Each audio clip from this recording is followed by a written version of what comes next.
Good afternoon. The head of Scotland's biggest children's charity says more has to be done to prevent young people in care being separated from their siblings. It was a concern highlighted in the Scottish Child Abuse Inquiry's report into homes run by Aberlour, Bernardos and Quarriers. The care review found this remains a problem. I still have very little connection with my brothers and sisters, even although we were brought up in an orphanage. It's just one of these things that you were separated, and I have very little real contact today with my family. Some of our children come to us because we offer specialist residential care and support for children, and they've had 15 or 20 foster placements before they come to us, and they've had many false promises made to them. They've had loss, they've had separation, that includes disrupted family relationships with their brothers and sisters. So we're acutely aware of the fact that this is something that needs to be addressed.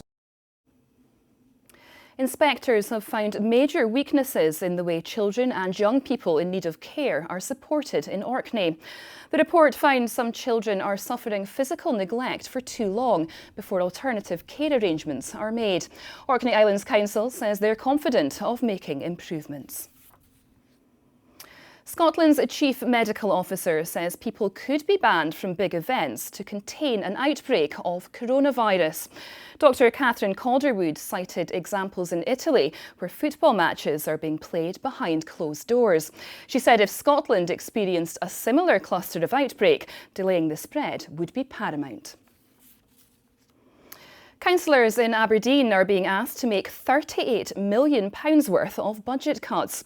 A report highlights areas including school meals and crossing patrollers, libraries and street lighting as areas of possible savings. It also suggests a council tax rise of 3%. It's always a difficult task trying to weigh up the cuts that may impact the sort of poorest in our communities. So those are options we will be looking at, as a last resort, and we'll be trying to do as much as we can to mitigate the impact on some of our poorest communities across the city. Holyrood is expected to approve the first stage of legislation making period products free for everyone.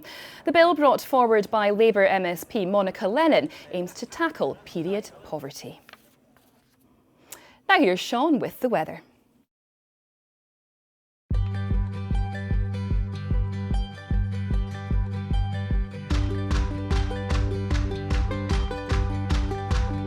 A little moment of sunshine.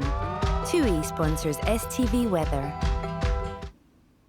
Good afternoon. We're going to hang on to most of our showers today across lights of Orkney, nudging into the Fair Isles. Shetland hanging on to mainly dry weather. Lots of showers affecting the North and the West Highlands and also the Hebrides. And again, like the last couple of days, a mixture of rain, sleet, snow and some hail. Settling snow, mainly though over higher ground. In eastern parts, a lot of lovely dry and sunny weather, but it will be rather chilly. Cold night to come tonight with temperatures as low as -6 or -7, perhaps western parts of Aberdeenshire. We hang on to those showers in the north and the west, and with the freezing levels dropping a little bit, more of that snow coming down to low levels.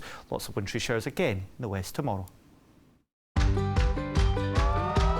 TUI sponsors STV Weather. That's all for now. Have a good afternoon. Goodbye.